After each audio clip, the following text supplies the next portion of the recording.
This podcast is sponsored by Magic Rock Brewing. Currently, you can get free delivery on all orders over £40 and 10% of all online orders by using our code of TakesThatChance10.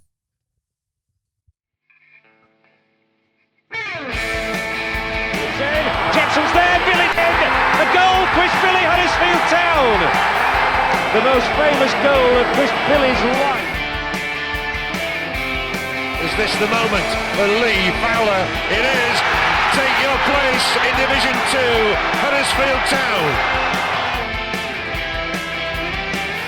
Ruby and Steve Simonson's boots now. He's missed.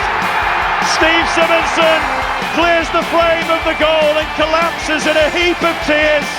Huddersfield Town are promoted. Mustafa Schindler has a chance to write his name in Huddersfield Town legend. And he takes that chance!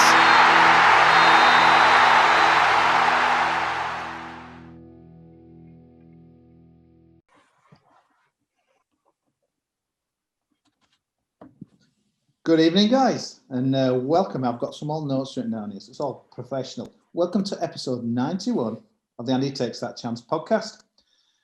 As predictable as Donald Trump exiting his presidency like an absolute muppet, Town departed the FA Cup, taking some pasty by the Cornish football superpower Plymouth Argyle. Do you get what I've done there? Well, cousin. Here to review the game and look back on the week in Terrierland and football land indeed. Joining me tonight, a man who, unlike Trump, still has access to a Twitter and Facebook account. He's not called Dan Porritt tonight, it's called Jack Porritt. Good evening, Jack. Evening, lads. That's the young'un who's been doing his homeschooling, bless him. Last week's heroic host and everyone's favourite ginger, though Lewis O'Brien may have something to say about that. Author, podcaster, women's football expert, it's Brady Frost. Oh, I don't know about the last one, but yeah, cheers for having us on.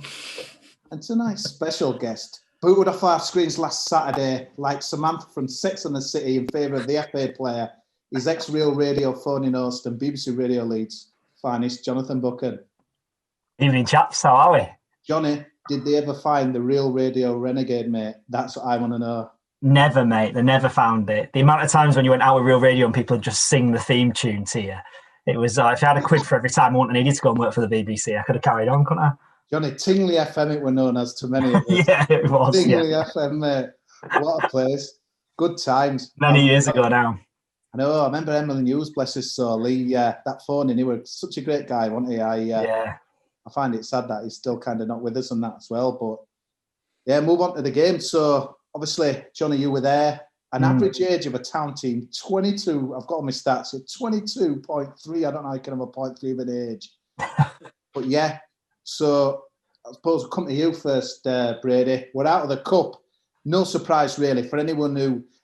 a lot of Town fans, to me, seem to be kind of shocked when the team news were announced. But anyone who kind of watched the kind of press conference on Friday, Carlos had said what he were going to do, but there seemed to be a lot of uproar on social media. Maybe just people didn't kind of look on the official site. Can't blame them, really. They churn out some rubbish, don't they? But yeah, so it seemed to surprise a lot of people, that lineup. But if you knew, you knew. And really, I suppose your first thoughts, what did you think, especially when you saw the bench? Because I think a few of us must have thought we were going to have, kind of maybe some big hitters to come on, and he just won. It was just like kindergarten, man. Yeah, no, I mean, you touch on it there, Cozzy. Like, yeah, I wasn't surprised. I mean, Corberan, did he announce 7 of the people who were going to start? Yeah, I wasn't surprised by the lineup. I think, like you say, it would have been good to have a bit of a couple of game changers on the bench. But I mean, since it's come out, there seems to be quite a few injuries, or people need to have a couple of scans. But yeah, no, I thought it was good. I'm glad Phillips started. I think we started really well, and I was thinking, oh, hang on, this could be quite easy. And then second half, I'm sure we'll come on to it, but it wasn't the best. But I think they held their own for quite a lot of the game. I think, what's disappointing for me really is the fact that we were ahead twice and we ended up losing the game. Still, the youngsters, it's still a good opportunity for them. And, I think a few people certainly made the case for themselves to be in the squad for the first team. I'm sure we'll come on to who. But yeah, I think it's, to be honest, I kind of sum it up. I was disappointed that we lost in the end, like I said, being ahead. But given how crazy the season's been, I mean, we just had 12 games in 43 days. I do think in a couple of weeks we won't be that bothered, but still, you never like to lose and be out of the cup at the first opportunity. No, I suppose when you tuned in, like I say, it was exploded onto the scene. Did Town with the start, obviously got pegged back, went back in front again. But I suppose what were your first thought, mate, when you looked at that Twitter thing and thought, wow, is that our lineup? What were your thoughts? Proud? Mad? First thought were, who are these? Half the team I didn't even recognise. In some ways, yeah, proud to see academy products coming through. I know we discussed who we'd sort of play on previous pod.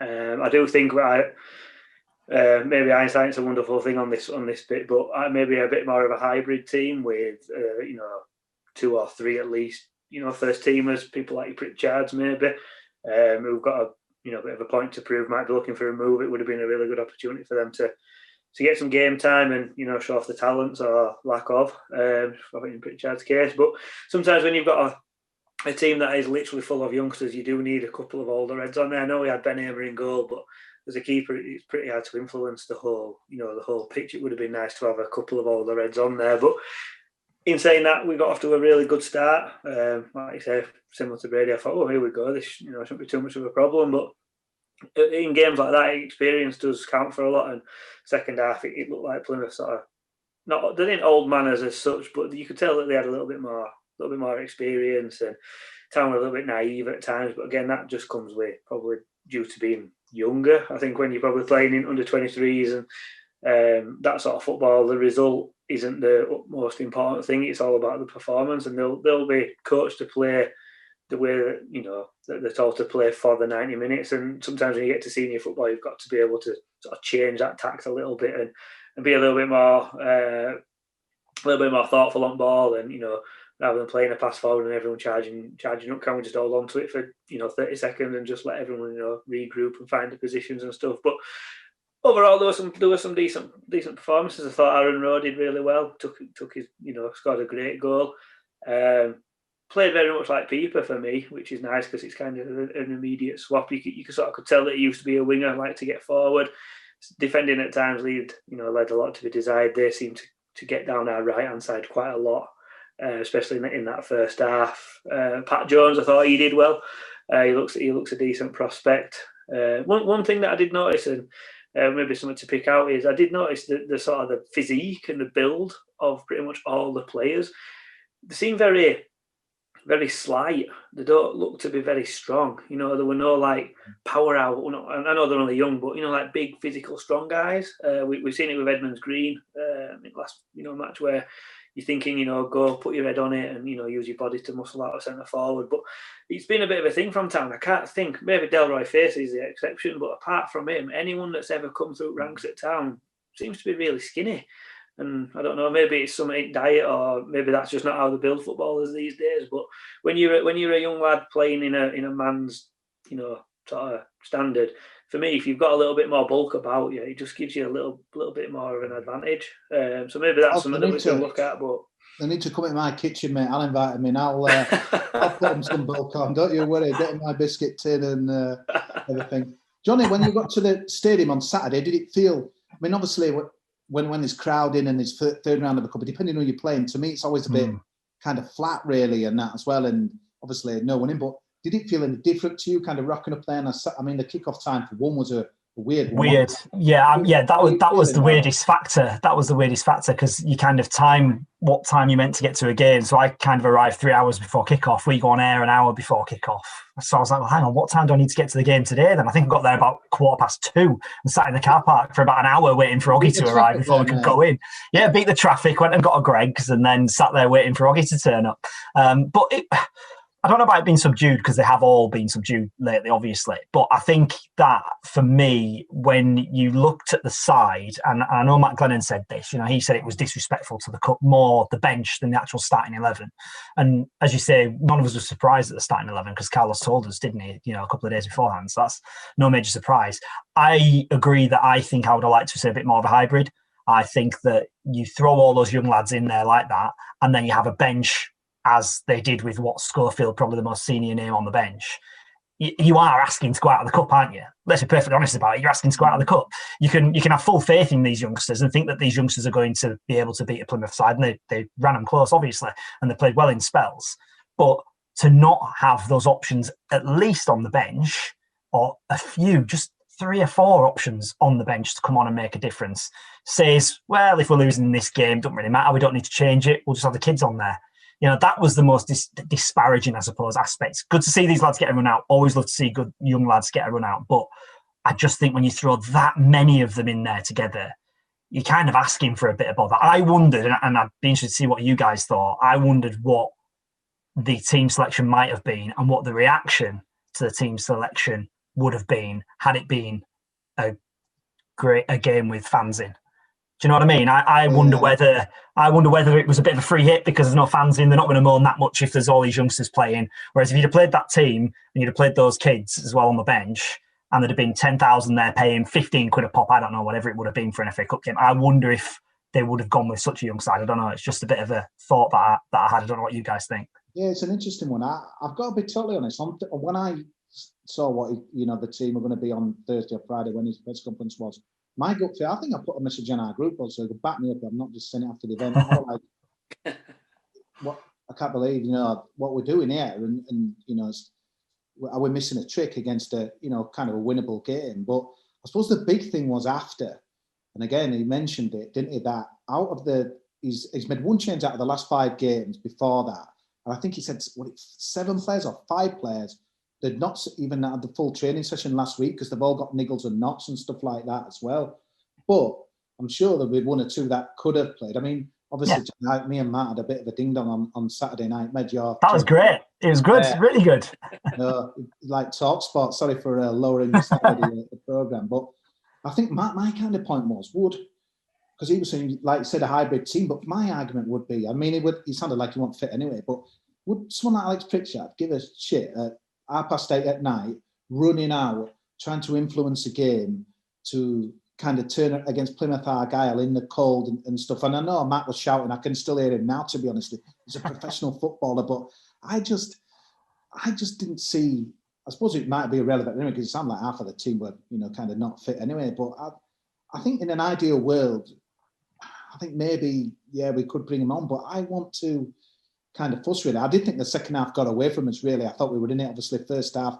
Second half, I thought they were worthy winners, could have won by a few more. I didn't really feel we were kind of in the game the second half. But I don't know. It really seems to have split the fan base really, because a lot of, I think if I didn't a poll today, I didn't put one out, but like it would have been 50-50 split, because a lot of people are kind of saying, and it's dangerous stuff, because our town season they never seem to be dull, but we're not going up, we're not going down. This were an opportunity to kind of move forward.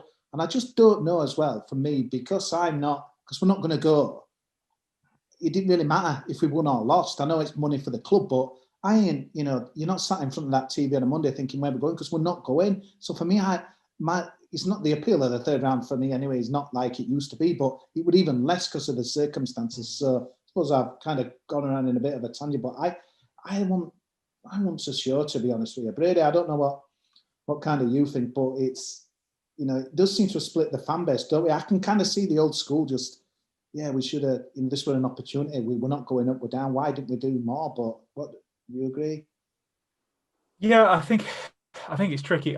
I going back to Johnny's point, I think if fans were in the stadium, I agree. I'm not sure if that, that lineup, or certainly the bench as well, like go down so well. But I mean, we look at what happened with Bournemouth when he made all those changes, and to us it was kind of chucking in the towel already, and 5-0 it could have been a lot more. But yeah, I agree. But I know we keep banging on about it. I know I'm sick of talking about it, but I do think this season's just crazy.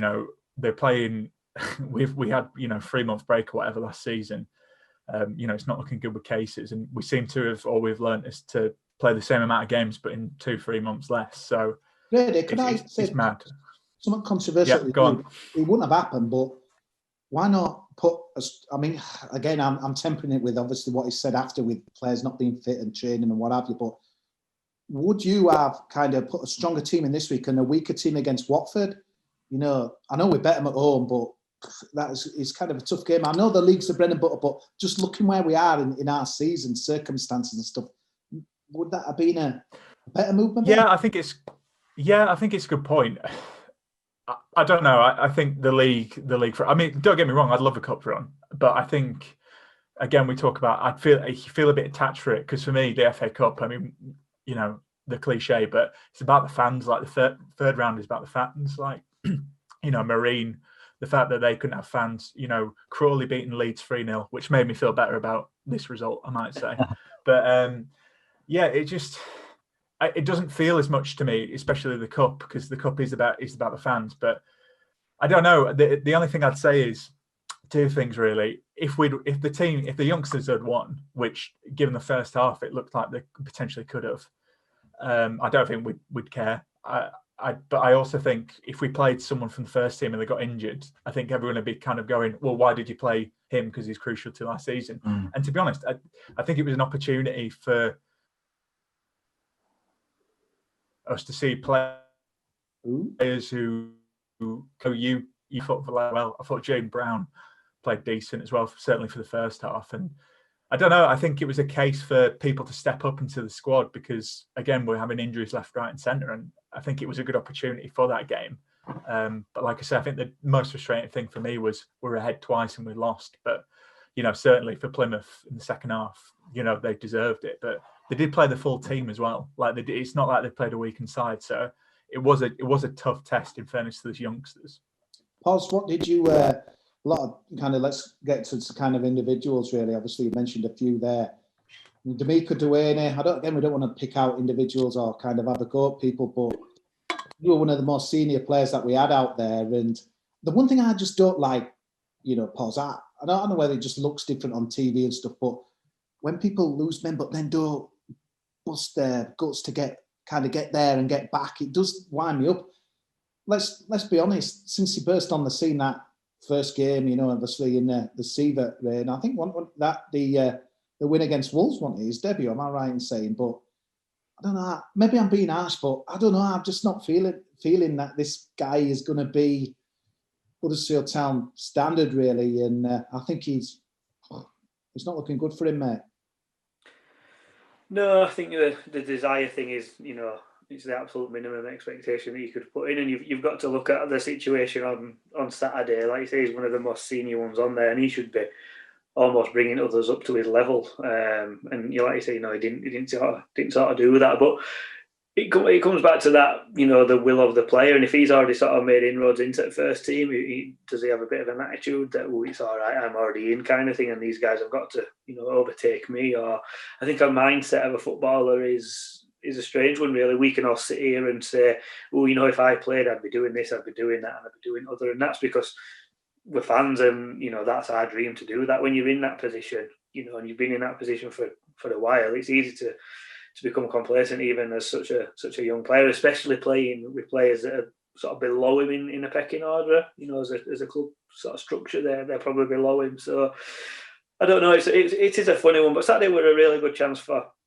those youngsters to, you know, sort of put the name in Carlos's window, so to speak. He obviously will work closely with under-23s because due to his, you know, what he did at Leeds, so he's obviously used to working with younger players. The ethos of the club of wanting to bring these players forward, and like Brady said, you're damned if you do and damned if you don't, because if you win that, all of a sudden these 11 players that played and you know, subs that came on, are the next best thing since, you know, Man United 92 squad. So that's how football can be. And now because we've lost to Plymouth, all of a sudden we're questioning whether they're good enough. You know, it is a big step up from playing down at Canalside to playing in a stadium. You don't know, some of them will be nervous. It's not on telly, but it's on FA Player, where a lot of people, I dare say, if you tuned in to watch Huddersfield Town v Plymouth, you know, you need to get something else better to do if you don't support one of them two teams. But it's always in the back of your mind, isn't it? You know, there'll be a lot of players watching and a lot of people watching, and it can just unnerve them a little bit. So, you know, maybe a little. Well, it could have been even worse if there were people in the stands, though.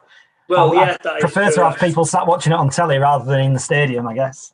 I think we've had that conversation before, haven't we, about the players who you know, thrive on the atmosphere and players that thrive on being able to do it without any pressure, kind of thing. So it must have been a funny situation for those players to be making the debuts. I know if I were a player and if I were making my debut, I'd want it to be in front of fans and all that sort of stuff. So psychologically, I suppose, for a minute, you don't know what they're going through, do you? Johnny were there, that'll be good enough for some other people and that as well. I'll tell you what were interesting though. I listened obviously to an interview on Saturday that Oggy did with Romany Critchlow, and he was kind of, his enthusiasm I absolutely love, and he just comes across, when you hear it, this guy's a guy who's tuned in, he's up for it. And it would interesting. I've been waiting for this game for weeks. We have been waiting. It kind of made me think that they had a lot of people, them guys must know that they were going to be in, So because part of me thinking, when it happened, God, they're going to, a couple of training sessions, just sling kind of 15 strangers together and expect them to beat a team who's barely made any changes, who were doing quite well under, Lowe's a good manager. And so it sounded like that there has been a kind of a bit of planning to go into this game. So I know you kind of mentioned the injuries, which I just don't know whether that was because Oggy did give him it kind of a little bit in the interview after. I don't know whether that was this is why I didn't play him and, kind of thing and that as well. But it sounded like to me that this were always going to happen anyway. And it was interesting. Johnny, anyone catch your eye in a town shirt that you thought, maybe, wow, this, I want to see more? Well, I agree what you're saying there. I think they had it planned for a long time. That when Romany said that, both Romany Critchlow said that, me and Matt sort of looked at each other as if to say, oh, right, okay. So this has been coming for a long time. It's not necessarily down to the injuries that Carlos has just told us about. So it certainly was always part of the strategy, I think, to have a team very much like this. Whether it was always going to be this inexperienced or not, I'm not sure, but it was part of the plan. So you would have thought they'd been working on it behind the scenes. In terms of standing out for me, Rowe, obviously his goal was fantastic. I like Jones as well. Thought he looked lively, thought he looked really dangerous. And even though he had, I would say, probably a fairly quiet game, I thought Phillips, the little glimpses that we saw of Phillips, full debut, was that his full debut? I think for me, like I say, slightly quiet in terms of the game, but he had a couple of little things that he did that made me go, oh yeah, there's a player in there. There was one point when there was a ball played up towards where it was meant to be towards him. It was wayward. It was going towards the centre half, and he came across the centre half, got a little flick on it, and then was around the outside of the centre half and behind him before the centre half even knew what to do. Now I know it's only a League One defender, you could argue, but you'd be looking at someone like Phillips and saying, well, he needs to be going out on loan to a League Two club probably.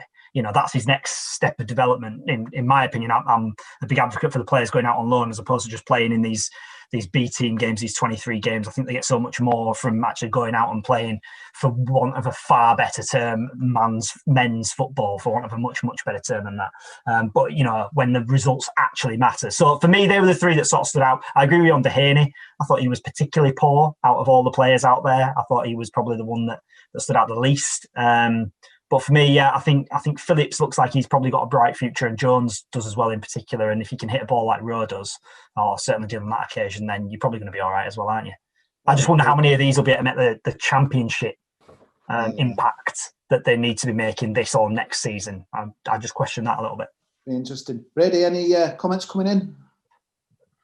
Yeah. So we've got quite a few. So cheers for getting in touch. So Ronnie says, I'm not actually that bothered we are out of the cup, but in my opinion, if these young lads, 17 to 19-year-olds, are that good to play against Plymouth, then why not send them out on loan to League One clubs? Kind of touching on what you said there, Johnny. We've got a guy called Darg saying, as if the cup matters, it should do. Oh, it's only the cup. We look incredibly arrogant. Despite a couple of seasons, the cup still matters to a club like us. A lot of people agreeing with you, Johnny. Don't know whether, you can agree with us guys, whatever you want to say. But HDFC says, literally, exactly, yeah. Literally a couple of first team players on the bench, and we go through my opinion. These lads, the young lads did well. Don't get why people care about the cup. We're not going up or down. Phil Marston said, remember not so long ago, fans used to moan when we drew a so-called big side and they played the reserves. That can only happen to rest players. This only happened to rest players who needed a rest. And James Whitaker said, Corberan may need to call on a lot of these B team players against Watford, given injuries and COVID isolations. Against Plymouth, he needed to know they were ready so we can rotate the squad. Players selected against Plymouth were not match fit. Agree with him there because Critchlow looked knackered towards the end. Don't think Dehaney or anyone else has that attitude problem. Harster suggests so, in my opinion. So yeah, keep the comments coming. Just on what James was saying there, just pick James on it. Carlos said afterwards that he wanted to grow the squad. So he wanted to use this game to grow the squad, which I understand. That's a mentality you need. If you're going to have to rely on some of these players, if you're not going to be spending big in January, fair enough. But surely the better way to grow this squad would have been to have 2, 3, hopefully 4 FA Cup games by sprinkling it, and having a couple of those key young players that you are looking to involve, maybe a Jones, maybe a Romany Critchlow, those sorts of players, and then get through in the cup, and then you've got another opportunity to play them again, and then maybe get through again. You've got another opportunity to play them. Now, what other opportunities are there now for them to grow this squad now? There isn't. You're into the league now. The only way an opportunity now comes around is when you know you're not going down and you know you can't go up. And then you've got however many games at the end of the season to, if you want to roll out the kids for every game, you can do. That's your prerogative. But I think it shot themselves in the foot a little bit on that one because there's no wiggle room now to grow that squad, I don't think. I don't know what you think. Yeah, I said that on Saturday, Johnny Tune, and after on the phone. The only thing I'd say, Pos, I've been hearing rumours again, one or two people who might know something, but apparently there's some long-term injuries going to be announced pretty soon. Rumours of Sarr, Hogg, and Romanian and Screen. I don't know how true what is true is, but so what I think one of the guys said there who's kind of messaged is they're going to probably get opportunities now, probably forced really. Maybe Carlos forced his hand, but I think we're going to have to be needing some of these guys. I know January. I'm just kind of looking at the fixtures today. It's not. We've got Millwall haven't we next week. That's a midweek one, but pretty much after that it's one game a week. And obviously we've got the rest with Bristol City, game off now because of the cup, but. I suppose some of these guys are going to have to, get an opportunity now, and let's see what they can do in man's football, as Johnny would say. Yeah, we squad as it is. I mean, we've said on here thousands of times. It's a tight squad, and it's interesting that as we've commented on before, Carlos seems to be reluctant to switch players around front bench during games. He's got 5 subs that he can use, and very rarely does he sort of bring any of them on. It's either very, very late. Pritchard usually pops on around 75 minutes for a little cameo appearance, but after that it's only if someone's really forced to come off, or last 5 minutes here and there for these younger players. So it is a tough one. It's a tough one as a manager because, like you say, you want to see these players in men's football. But then, like Johnny says, you're shooting yourself in the foot because you're losing an opportunity to maybe blood them in later on in cup. And then you've also, it must be something that's been pre-agreed that this were all right, by the powers that be in the chairman seat, because we're constantly told how much money we're losing, yet we've effectively played a reserve team in a cup competition whereby getting through it would bring a lot of money. So I would imagine that Carlos and Phil possibly had a discussion regarding, I won't say, is it all right to play these kids kind of thing, because as a manager, it's your team, your squad, you should be calling the shots. But, if I were Phil and I'm sitting there thinking, we could do with a couple of $100,000 in here, this cup run could be a way to get that. Hang on a minute, what's he doing playing this team? You might have, what Phil's like, he might have something to say about that. So, I don't know. I think it goes back to what Brady's already mentioned. You're damned if you do and damned if you don't, because if those kids had got through, all of a sudden, the world beaters and brilliant. So it's a fine balancing act, isn't it? I think the cup in general is not what it used to be. It seems to be a bit of a common theme now. I think certainly since Champions League came in, the big clubs in Premier League are more focused on that. And I think that started to filter down the pyramid as well. You've got your maybe 10 teams in Championship who will prioritise trying to get promoted over going far in FA Cup. It's not what it used to be. And, a club like Town probably, then other 10 in Championship are probably thinking we'd rather stay up than, have a run in FA Cup and similar in Premier League. So top 2 divisions don't take it as seriously as what they probably should, actually, because I've always said, similar with League Cup, for somebody like Town, if that is the thoughts of the top 40 clubs in the league, for someone like Town, it's a really good opportunity to, put themselves on map and, maybe get through to a quarter final and dare say even a semi-final. But, you take each season as it comes and you're thrown into situations that you might not think you're going to be in. And we found ourselves in a situation where we've got a small squad, probably seeing an opportunity to play these youngsters and taking it. And in some respects, it's backfired. And in other ways, Carlos will have learned a lot. The people that played will have hopefully learned a lot. So, in that respect, you say, well, it were probably worth losing it. Pause. I've just got to say, your background, it looks like National Football Museum of Town. You've got Johnny there, who's Ideal Homes exhibition, virtual exhibition, beautiful little window there. He's got his telescope out. Look at them stars on our posh suburbs of Leeds. What did you make of Alex Fireco, Pause? I thought at first he might have been my old car.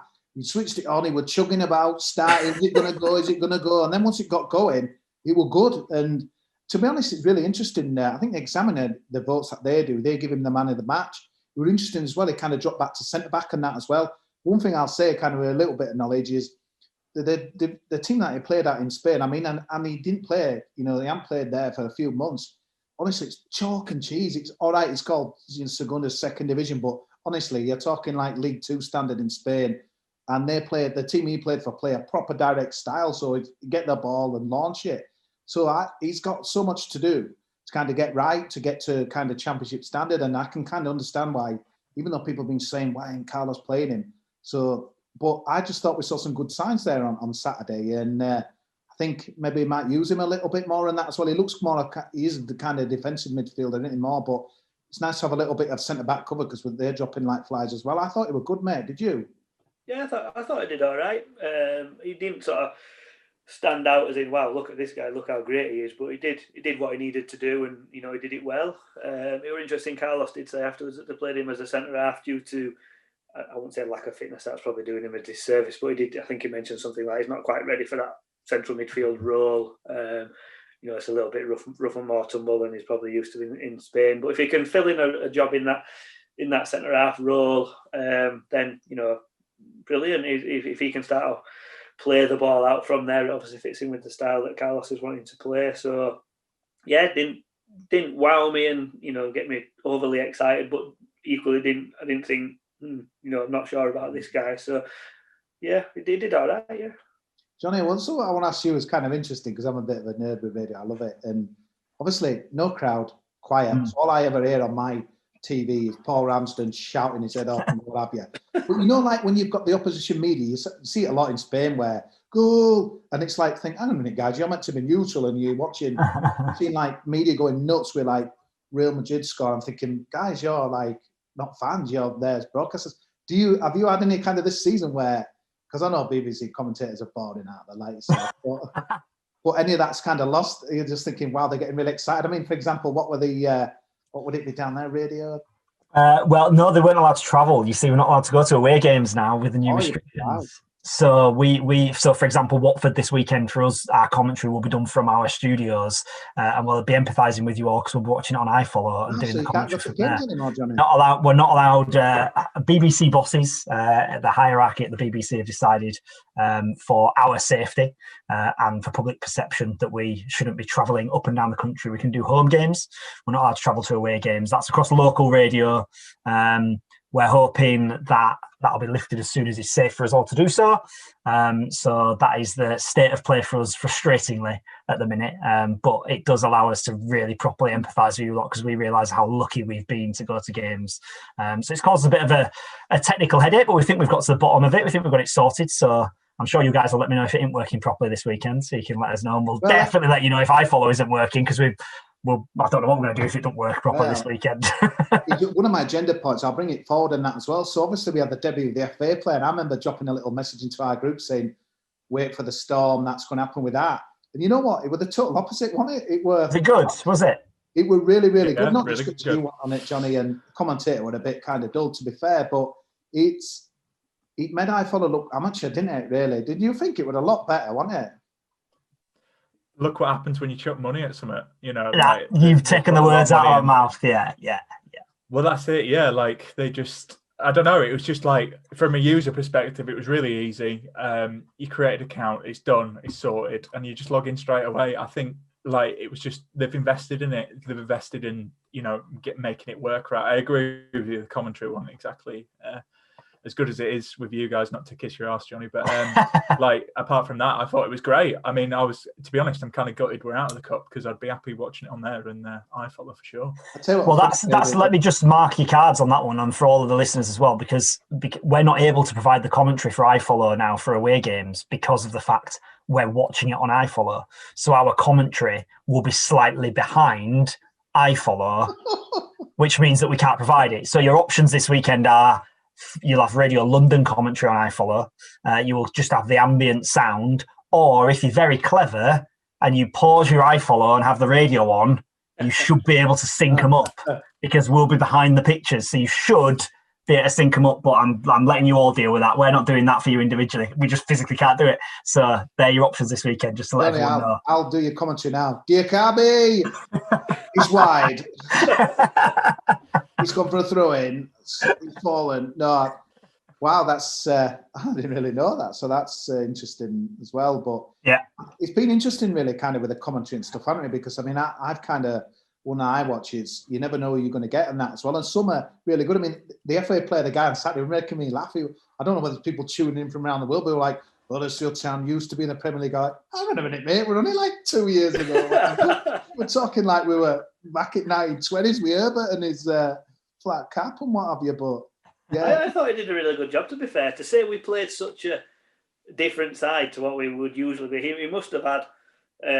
He must have listened and done a little bit of research. Well, I think that most of those kids were playing because he had a lot of knowledge about them, to be fair. So he kind of rocked up at a couple of hours before, like you know, and being like, "Oh, who are they?" You know, quick Google as he's going, kind of thing. Was it a guy called Rob? Was it a guy called Rob? Can you remember? I can't remember. No, I think he did a good job, to be fair, because there were only him as well. There were no summarisers. Yeah. No co-commentators. Johnny, how hard is it? Let me take you back to your Radio Sheffield days. I remember when you did that your first game of Rotherham v. Oh God, I can't remember who. Crew against Rotherham was my first BBC game. And stuff, mate. And you've got to obviously look up. How hard is it? So when you're doing a live commentary, when you wouldn't have known any Rotherham players apart from looking on the internet during the week and the Crew players. Yeah. How difficult is that? Because it's really, again, sorry, boring everyone with Spanish football, but they stream all their games on YouTube for the second division. And the guys, I know the guys kind of one or two that do it, and they get paid absolute peanuts. So honestly, mate, you'll go long pauses with guys that don't know their names because some of the shirts are horrendous. So they'll be like, quiet, and then when they get a strike, oh yeah, so-and-so's on the ball, and it just kind of looks really, really amateur. How difficult is it, mate? It's incredibly difficult. It's really difficult. I mean, everyone thinks they can be a commentator. I think most people think they can be a commentator, but it is legitimately a skill to be able to do it and to be able to do it well. You know, Oggy is an absolute thespian, isn't he? You know, his vocabulary is ridiculous. He uses words that I look at him across the empty seats between us now and think, where on earth have you plucked that one from? But it's a perfect word for the time. It is a real difficult skill to have. And going back to the lad at the weekend, I think it was like called Rob, who I went to university with. He was the year below me at university. And the reason he knew about the players and the likes, it all comes down to your research. But the reason he knew is because he looked at the team sheet and thought, I don't know any of these these young ones because you know they're not involved. So what he did was he listened to our build-up from in London on his phone.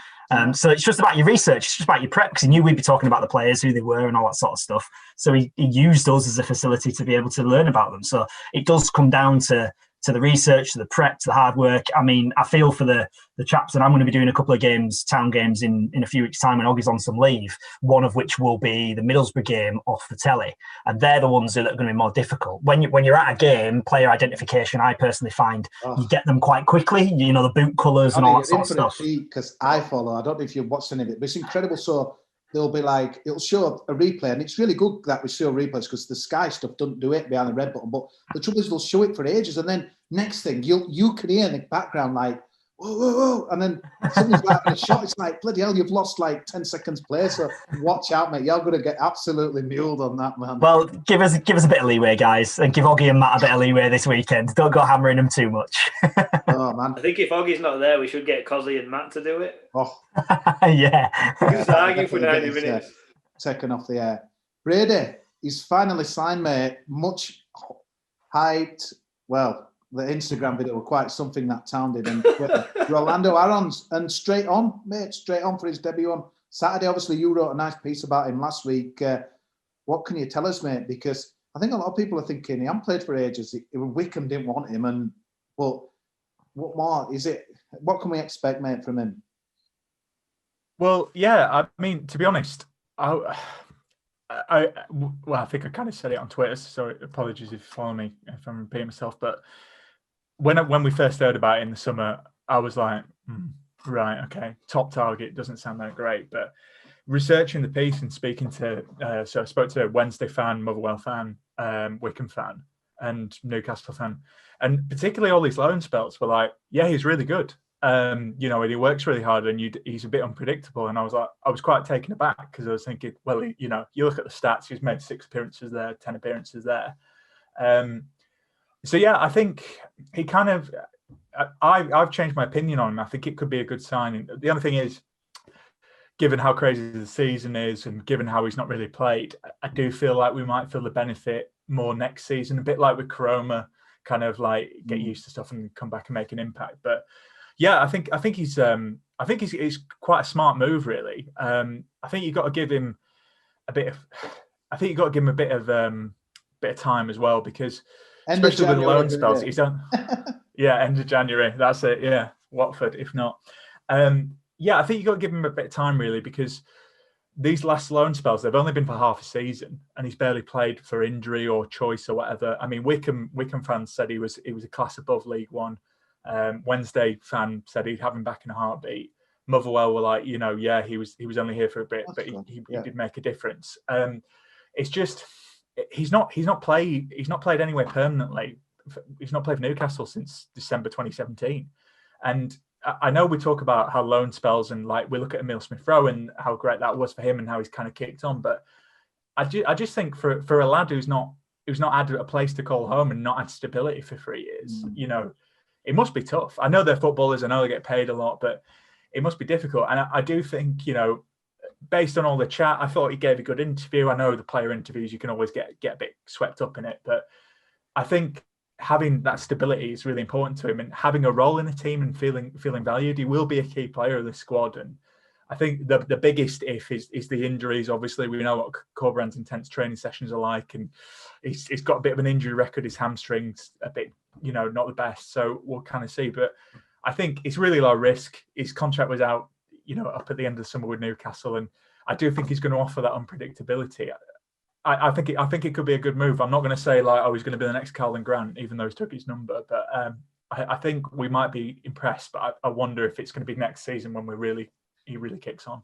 It's really interesting to put a video out like he did on his Instagram. He must back himself anyway. Because wow, for a player of his stature and how he's had a footballing career, to put something like that out is a bit much for me. But maybe that's just a modern day footballer. At least he's a confident fella. You're getting old parts, man. Is that what it is, mate? That's what it is, mate. What happened to stood on pitch with scarf? Tonight. Look at AC Milan's team, how they announced their team, and I've tweeted it out, mate. It's incredible. Yeah, so it. It's incredible, mate, isn't it? But I suppose going back to Aaron's, we needed a winger, didn't we? And Brady, you made a good point there. We're going to bring that, but he's not featured since 2017. Honestly, I know a couple of Geordies who absolutely loved him. They love this guy could be something special, and obviously he's kind of lost his way and stuff. But from his point of view, getting a 3-year contract, some roots, some chance to put down. It's his first kind of move, without the loans to a permanent club. I'm not trying to hype him up, but I'm just trying, from his point of view, he's keen. And I'm sure I heard him say that he's watched all our games this season, because obviously he didn't sign obviously in the last window when, for whatever reason, kind of move broke down, whether, believe what you hear, whose side. But the fact that he's still kept keen, he still wanted to come, he's still kept touch. I think I saw him quoted with Koroma's been asking about him, how the training sessions are. This is a guy who's ready to go. And I'm really pleased he was kind of thrown on Saturday, which is a kind of a big thing, really, because we've seen about Vallejo there having to wait a while to get used to the speed. He's straight in. So I think he could be good. And we do need a winger, don't we? No, definitely. And I think, again, I kind of go back to that interview he gave, but you can see when he gets genuinely excited, and they were like, the question was, but he's like, oh yeah, I was just thinking when I was in that game, here's what I'd do. And you can tell he's keen and he wants to get involved. And look, I think the biggest thing is, he burst on the scene in the 2013-2014 season, scored that goal against Man City when they'd just got all that money, and he looked like a young, promising talent. And obviously, given injuries, given what's going on with Newcastle, I mean, that's a bit of a basket case anyway. He's got a point to prove. And, I sound like I'm hyping up the club here, but that's exactly the type of player I want at Town. A young player who's got a point to prove, because, we've shown, I mean, you go to that FA Cup game, we'll give youngsters a chance and we'll give players a chance. And I think that's all you want. You want a young, hungry player who's going to contribute. So, fingers crossed. The only thing I'd say, I mean, he's 25, so he's not that young. Yeah. He's not an 18-year-old, 19-year-old kid. He's made 30 league starts, something like that, throughout his loan spells. And I think that injuries are a problem. You mentioned hamstring, Brady, and injuries certainly have been a problem. I spoke to our colleague up at Radio Newcastle, Matt, and he covers Newcastle, and said, yeah, he's undoubtedly a talented player, but he has got problems with injuries. He has had problems with injuries. You hope that that's behind him. But as you've mentioned, Cozzy, yourself as well, and Brady, it's an intense regime at Huddersfield Town at the moment. How many injuries are there in the camp right now? And we've been told there's a couple more. So from Carlos's interview at the weekend. So you do look at it and think, how are they going to have to be a little bit careful with him that they don't overload him, maybe? And we know that they do be careful with people such as Vallejo, as you've mentioned. They don't throw people in until they're properly ready. But yeah, absolutely hungry. That's what you want. You want someone who wants to come and make a point. But again, he's 25 and he's only made 30 league starts. There's a reason for that, That'd be my only concern over it. That'd be my only concern. You hope it works. You hope he's definitely got the talent, and he's definitely seemed like he's got the right attitude. You just hope it works out, don't you, on the other aspects of it that all need to come together. I think that we wouldn't have him if he were like, well, he'd be still smashing it in Newcastle tonight's evidence, because they're dire on that as well. Pause when we get back in. Here we go, mate. He was running down the wing tonight. He's dynamite. Roll and do. What do you reckon? I like it, mate. I like it. Too old, isn't it? 70s league. I ain't going to cut it with you young'uns and that. I'm just kind of closing on the FA Cup. What did you guys make of it? I know you said it wasn't like it was, but I read an article like today, and there's a lot of people were saying it's in audible time at the moment, and it's been a great release to see kind of some of the stories. I honestly think, I know it's people might be shouting, but one leg, extra time and penalties. I think it's just a one-off this time, isn't it, for the third round, just because of the situation. But I thought it added to it a little bit, and there was some kind of heroics. I mean, the Marine game was always going to throw up the story, wasn't it? And the guy with the Klopp caricature. The one thing that did get on my nerves that night, I don't know if you watched it, but Dion Dublin, how patronising was he? There was so much patronising commentary that I heard on that game. It's like every 2 minutes, you were like, Ian Wright was saying, like, oh, he's a builder and he's a plumber and that. Guys, we know you're non-league and stuff and that as well. I just thought he were kind of a bit disrespectful, really. And I know a few people kind of tweeted about it, who kind of non-league journalists. Some of these guys can play, and people got to remember where some of these guys come from. Like, Jimmy Vardy, obviously, they're one of them. But I don't know. I thought it was a really good weekend. Obviously, not for us and not for Leeds United. But if you look around, there weren't many outstanding games, but there were some stories, mate. And I don't know. I thought the Cup kind of showed a bit of quality. What, the 6.8 million viewers on BBC One. Again, terrestrial TV football, it does the business, doesn't it? And that as well. I think we miss that when it's on these different platforms. I think it's. I think for fans, FA Cup is, especially third round days, is great. I personally, when draw comes out, you see like Marine v Tottenham, I was like, it were obviously going to be on TV, and I was gutted that fans weren't there, because that sort of games, I'd much rather. I know it sounds silly, but I'd rather watch Marine v Tottenham or Crawley v Leeds than maybe Man U v Man City, because it's just random, innit? And like you say, literally all could happen. You had folks stood in the back garden. I think there were 3 women drinking Prosecco.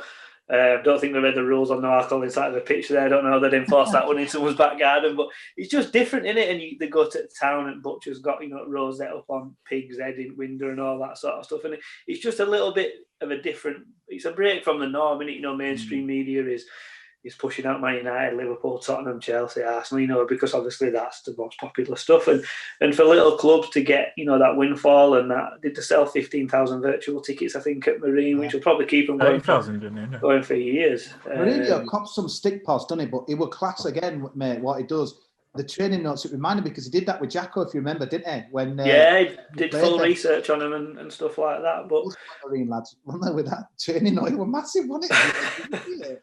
Yeah, fair play went up. He could have, with situation and stuff, he could have quite easily gone, do you know what, I'll send the backroom staff up and, keep myself safe down at, well, probably not safe in London with how it's going like, but do you know what I mean? It would have been quite easy for Tottenham, and he played, an half decent side there as well. So he showed him a decent amount of respect there. But I do agree with what you said about Dion Dublin. He were very quick to, sort of talk he's a teacher, he's a bin man and all this, maybe stick to Holmes under the hammer, Dion. He was probably eyeing up the houses, wasn't he? He was probably eyeing up, It was like here's the stairs up to the bedrooms. Yeah, the stairs up to the bedrooms. And Well, he loves some stairs, doesn't he, old Dion? They don't help the cup, Johnny, do they? Why they join the 4th and 5th rounds together? They do in the can to knacker it up. I get, turn around and what have you, but there's nothing worse than knowing kind of. I used to hate it when you had them wintered games off, when they were Game of Thrones off. So you kind of knew if you beat this and they were playing this and that. I just thought, again, last night, we've got a bit of an eye for the weekend. And then they're drawing 2 rounds of it.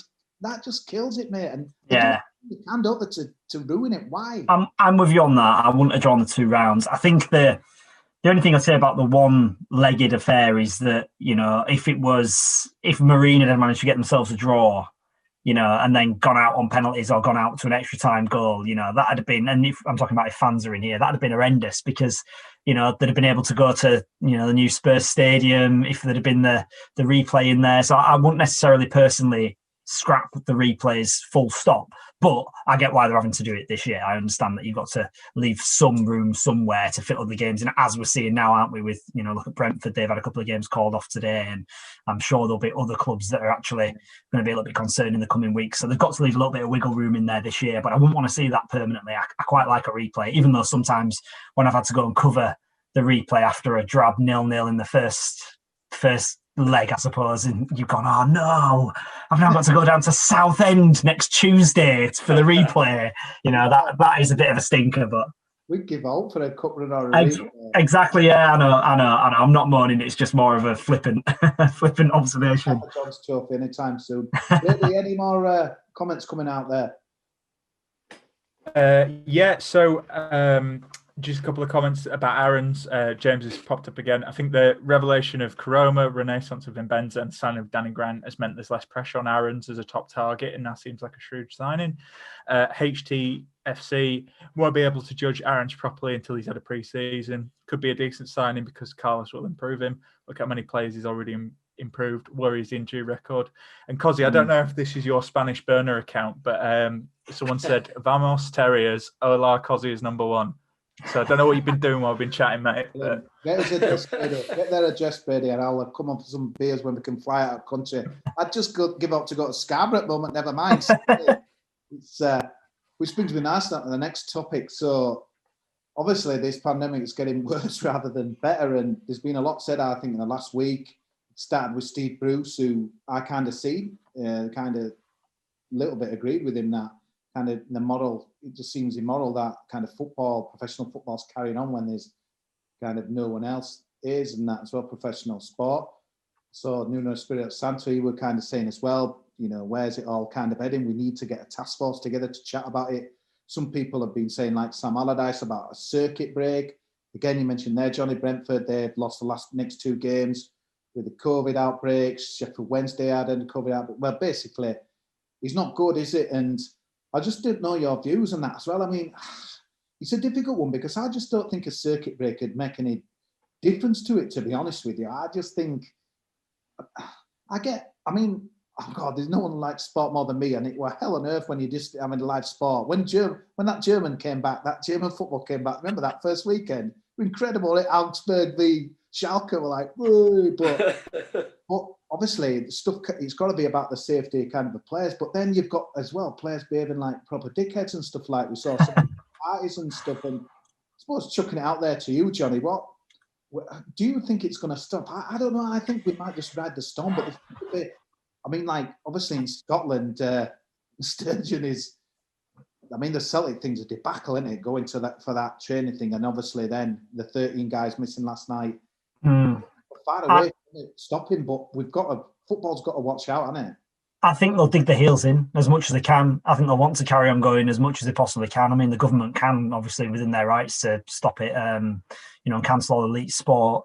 But I think there'll be one hell of a fallout if they do, again, financially for Sky and all the broadcast rights and all those sorts of things that would be far above any of my understanding when it comes down to the contractual details in there.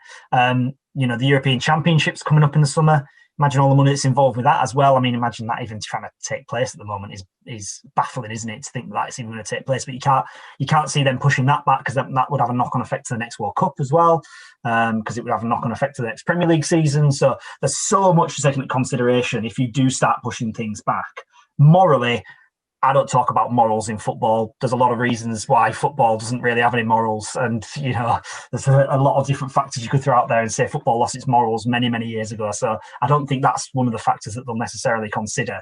And safety of the players is ultimately it. And not even necessarily the safety of the players, but the safety of the players' families and all those sorts of things. And if they abide by the rules, that shouldn't be too much of a problem. But I know Grimsby have just been fined, haven't they, for breaches of COVID regulations at their training ground.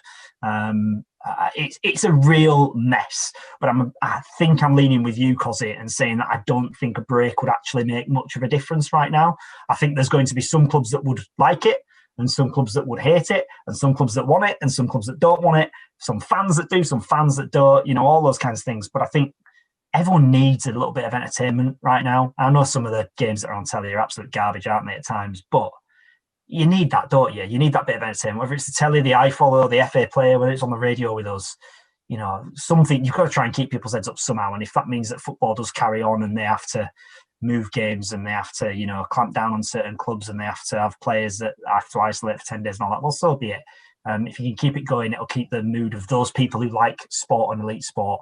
It'll keep that a little bit higher, won't it, I suppose?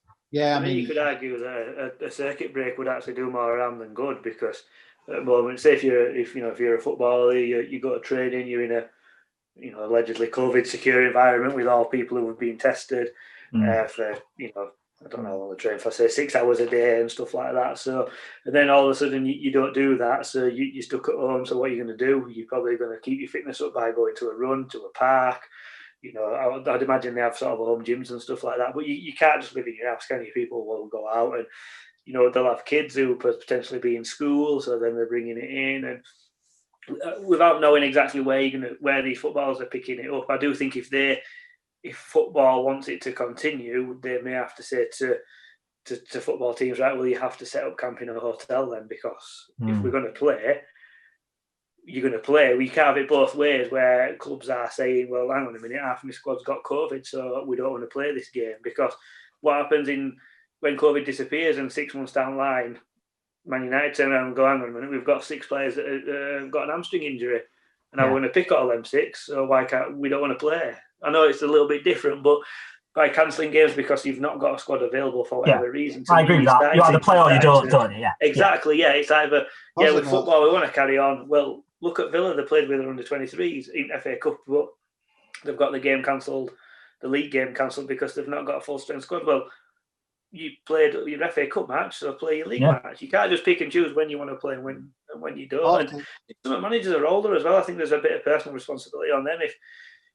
we all have workplaces, I'm sure. Some people can go in and some people can't. But the rule of thumb at my particular place is, if you feel that it's not a safe environment to go into an office, don't go in. And I would say to Steve Bruce and Sam Allardyce, you're old, you're vulnerable. Make a decision, make a stand. If you're that bothered, don't go in and moan about it. Say, no, I'm not coming in. I value my life over Newcastle United Football Club. And that's right. No one could argue that is not right. So morally, as you say, Johnny, I think that's our window. It'll be determined by money. And if the footballing pyramid is going to lose a lot of money, they'll keep playing for as long as feasibly possible, I think. Which is wrong in a way. Something I want to ask you about, Potts, though, because, again, I don't think I get it. I think they've written out there to the club saying about goal celebrations, just watch out. And I just don't know how you can do that. It's an emotional thing. And I think people that don't understand or has never played the game, or maybe, I don't know, just not kind of has got that emotional pull. It's like, well, so I know Marine got into a bit of trouble because obviously jumping about and just doing that with a bit. But I just think when goals go in, it's like players aren't just going to like, oh shit, stop. No, we can't do it, lads. That's just going to still happen and stuff in it. I don't know how they're going to stop that. And that's ridiculous though, because if you think about it, obviously it's outside, but you've got, like, when you're at a corner, you're man marking everyone and you can close. Obviously when you're outside you can still, but it's just ridiculous. And they all train together. They all train together though, don't they? I mean, Sheffield United scored tonight, and the first thing I saw on Twitter after Billy Sharp put the ball in from the penalty spot was, oh, the government's watching this, and these players, they look at it and there's 6 of them all surrounding. I'm like, They've played 75 minutes of this game, right? And they've trained together and they've travelled together on a bus, right? Just come on. Let's just be have a little bit of common sense about this. I'm not a scientist, and they might shout me down, and Priti Patel might come and knock on my door and tell me I'm doing something wrong. But let's just have a bit of common sense about this. Those guys are in close contact with each other. Them celebrating for 30 seconds after scoring a goal isn't going to be the defining factor as to whether one of them gets COVID or not. It's not going to be, is it? Just add a little bit of context to that, football celebration and everything like that. I coached under 12s in Huddersfield Junior Football League, and obviously when junior football restarted, we had to have, the COVID signings, and it's all secure and wiping, best we could basically to keep it as safe as possible. And we played for, I think it was 3 or 4 months, and there was 0 reported cases of transmission whilst playing football. So that, to me, if it's not happening in kids' football, why would it all of a sudden happen? On the pitch, obviously, it's different. We don't go in changing rooms. We don't all train. We train once a week rather than every day. But if these players are being tested and, negative, as you say, Johnny, why would it be any different celebrating a goal than sitting on a bus or in a tactics room or having dinner? They've got to come in 3 buses, apparently, haven't they? That's a new rule in that as well. But even then, if you're in Madrid. yeah. That were unbelievable with that one. The thing is, though, I think Johnny, sorry. Go on, Brady. Sorry, mate.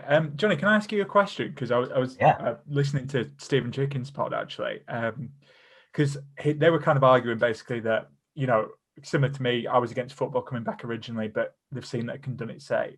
You can do it safely in kind of cases. I do think, just quickly before I ask you the question, I'll do a Matt give an answer, but I do think as well, we had Christmas, and obviously the rules were a bit loose, and I think that's why we've got so many tests and testing more, so more tests are going to come up. But you've been to the games. What Chicken and Hardtrick were saying were actually, having seen it and been to the grounds, it's actually, compared to what like workplaces and offices, it's so much more better. The restrictions, they're so much better, and it's actually safe for footballers. Is that something you'd agree with? Yeah, totally. I actually had that conversation with Stephen and Dave at the weekend. Socially distanced, of course, when we were waiting for the game to start.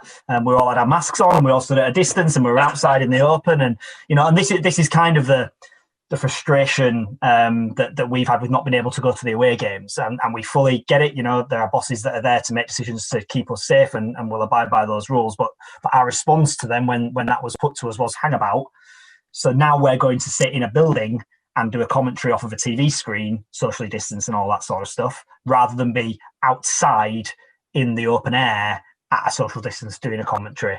We felt that was safer, but the people making decisions weren't necessarily the ones, and I know for a fact they weren't the ones that have been to any games. But what you're saying, Brady, is I think it's a very safe setup. Our building at the BBC is incredibly safe. We've got fantastic protocols in place to make sure it's incredibly safe. And there's been a couple of COVID positives in the building, but there hasn't been any spread of those COVID positives, which is the main thing, isn't it? Someone's going to get it. We've all got kids. People have got kids, and people have got families, and people have other hours that work in the NHS or are teachers or whatever. The chances are, if you work in a building with 100 people, somebody's going to get it in that building. But what you've got to do is have the protocols in place to stop it spreading. And luckily at the BBC, we've done that, and football clubs have done that. And that's exactly what they're there to do. When you arrive, I'll talk you through it. You arrive at the stadium at the John Smiths. You go and collect your pass from an outdoor ticket office, or it's in one of the ticket booths. You get your pass there. You walk into the front building one by one, individually down a little cordoned off area. You have your temperature tested when you get there by a member of St John's Ambulance who are doing fantastic work. They write that down and mark your name down. You then sign a sheet of paper saying if you had any of these symptoms and all that sort of stuff. And you then walk through and walk up and straight out into the stand. There's nowhere for us to sit inside. You can go and use the toilet if you want, but otherwise you sat out in the stand in the open air. And then after the game, you've seen Oggy with his long pole doing his interview like that with Carlos afterwards, and the rest of the guys all do it on a Zoom. I know that was one of the things that came out of the Crawley game at the weekend. Leeds United didn't do any post-match interviews, and they felt they weren't comfortable with the setup down there because they were doing socially distanced huddles. And when you looked at those socially distanced huddles, but they actually said it, to be fair to them, they said it a few days before the game. They said, we're not doing any post-match. So I will give them the credit there. But they did social distance huddles. And when you looked at it, it was social distance for the manager and for the player who had been interviewed. But for the 15 guys doing the interview, they were packed in like this doing it. And Leeds United decided, hang on, that's not safe for the media, we're not going to do it. And fair enough, I thought that was the right call. And Huddersfield Town have managed it excellently, I will say. They've managed it really well from top to bottom, from those people who you'll never hear from to those whose names you might know at the football club. They've handled it really, really well. So yeah, I'd agree with Stephen and David, definitely. It's interesting, Johnny. My mate covers a game in Spain, so they get 15 minutes to write the report up, slung out of the ground. So we were in his car the other day doing a Zoom press conference with a manager, and I'm in his car in like -2 and that as well. They don't like mess about, sign the similar protocols as well. But I think the gutting thing is, though, and Neil's going to be right. I can't believe he's going to be, but I don't think we're going to. There's no way. I don't think we're going to see a game this season. It's incredible, isn't it? I can't believe it.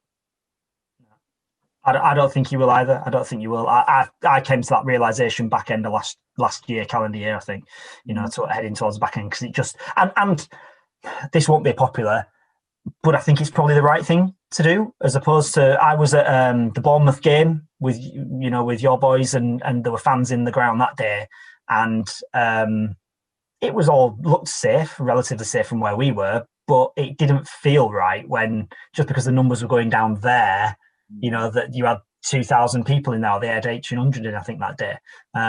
It just didn't feel right, just didn't sit right. My view was, block it off, say, sorry, I'll have your money back for your season tickets if you want it back, or if you don't, keep it and we'll carry it on, or whatever, however you want to do it. I know the clubs have the different finances to make up and all that sort of stuff, but block off this year and go, do you know what? Let's all come back with a bang in August and actually have a real good, enjoyable start to a football season where everyone's back in again, as opposed to drip feeding and annoying some fans because they're a blue or a white side of the ticket, or a claret and amber, as Bradford City were proposing doing. It just didn't sit right for me. That it was trying to force people back into grounds that were obviously going to take the opportunity if it came to them. Just didn't feel the safest. It's an argument for another day. It's going to be discussion there, but I think with what government did with that is trying to keep a bit of a popular. Well, this is what they want, so we'll give them a little bit without. Then we'll take it away again, if you know what I mean. And I think that's probably happened. It's probably not the right forum to discuss stuff like that, but it's probably happened throughout the whole situation, that rather than having to make a tough decision, like you say, Johnny, and say, no, we are stopping them until August. Or go on, then we'll give you a little bit. It's not a vote winner, is it? Banning football fans from football grounds. No, it's not. You've got to play the game, haven't you, as a politician, and you've got to keep people on side whilst trying to make tough decisions. But I do think, not just in football, but in life in general, as we are now, they just need to come out and say stuff, because at the moment, as Cosy said, it's seemingly getting worse before better. But people forget that it is actually August next season. The season starts in. It's not May. So actually, you've got May, you've got June, you've got July. Yeah, exactly. You've actually got an extra almost 3 months. Most of May, all June, all July. So it's an extra 3 months. And if you look back summer that we've just had, cases went really down. So hopefully, if that trend continues and don't go back up next winter, we'd hopefully, like you say, be in a good position to just get everybody back in August, rather than messing around with 10%, 20% and all that sort of stuff. But I think what Cosy says is right, certainly about the players. I just want to sort of reiterate that point they made there. They are in a position of such responsibility as a footballer in general, and especially this when there's people feeling it at home and not being able to go out, and they're all of a sudden having parties and all that sort of stuff. And you get the people who say, well, if he can do it, why can't I? And, cause a rift there, and then they go out and do it. And it's similar to these, they've got a big influence, the influencers on Instagram jetting off to Dubai and Celtic going out there and all. He's taking the piss really out of everybody else. They're in a privileged position that they can still play football as it is, and doing stuff like this. And it all seems very quickly forgotten for me. There's a little tweet or a snippet in press, or so X is really sorry, he didn't think it was a mistake. And not just footballers, politicians have done it, and other famous people as well. But it all seems really quickly, I'll do it, but if I send it a quick apology and everyone will go, all right, yeah, fair enough. Do you know what I mean? And I think footballers really need, if they do want to continue to play, they've got to really be sensible and really set an example of how to act. It's going to be interesting. It's one for another pod, but I know obviously we hope in August things are going to be a lot better position, but clubs, I bought a season ticket to watch iFollow in a digital program and then get a shirt with another scarf and a mug. That's all I got out of my 250 quid I get. It's not the club's fault. I'll pay for another season ticket when they go on sale again, but I think they're going to have a struggle. I might be wrong here because people might be mad for it and I'm going to buy a season ticket, whatever, but I think a lot of people, especially obviously jobs of going in pandemic and what have you and furloughing, I think it's going to be really difficult for them to sell season tickets, especially with the uncertainty, and we hope we get back in, and because really we will be able to get 18, 19,000 and 20,000 and stuff. don't really want to go too much into it because you're going to take for the pod, but I think it's a bit of I think the clubs have got to be thinking ahead of the game because, I just don't think the world, well, it ain't going to be. It's said, isn't it? We're not all going to go back to how it was. So, some of us will get back in, but how it's going to work, I'm glad I'm not involved with it. It's bad. It must be a nightmare. So just kind of closing the pod, we've got Watford again on Saturday, which is weird, isn't it? Because we only just played them before Christmas and they were awful that day, wasn't it? We proper took advantage of them and that guy got his P45 after the game. And Cisco's joined, the Spanish manager as well. And I think they've had a bit of a stop-start because they had a game off with COVID and I think Man United, they didn't put much of a team out last Saturday. So, but it's a tough game and especially it sounds like we're going to have a much changed team and God knows, maybe some young guys, trying to do us proud. But again, it's a game I just think where we could maybe go, I probably won't have chances to get much out of it, but this is the Championship, innit? And it's going to be an interesting afternoon. I'm looking forward to it, but it's going to be a tough one, innit? So we're only 6 points off them and then a 6th spot. Here we come. I think it'll be interesting. Like Watford, obviously you mentioned it. Ivic got sacked after we beat them. But they are a different team. They beat Norwich on Boxing Day.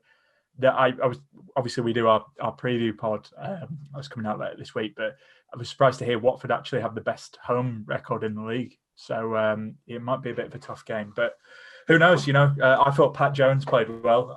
He might even be in the squad next week. So maybe what is he, 16? He looks it, but he sounds like he's 40 odd. Maybe he might make a difference. Guys, as David Miller used to say, red hot soccer chat, but it's all coming to an end now. So just want to thank everyone for watching, everyone for listening to the pod later in the week. Johnny, thanks for coming in and showing us your beautiful house that probably worth about 15 times more than my slum in Liverpool.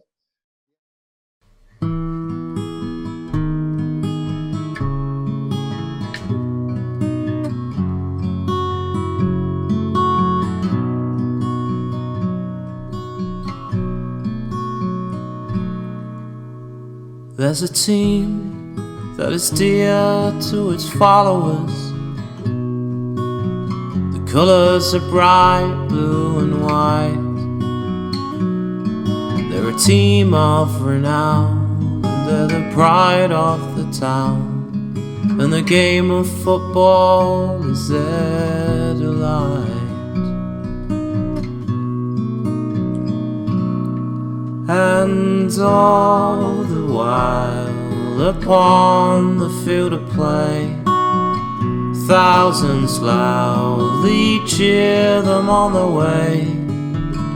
Often you can hear them say, who can beat the town today? And then the bells will ring so merrily, and every goal shall be a memory. So town, play up and bring that cup back to Huddersfield. So town, play up and bring the cup back to Huddersfield.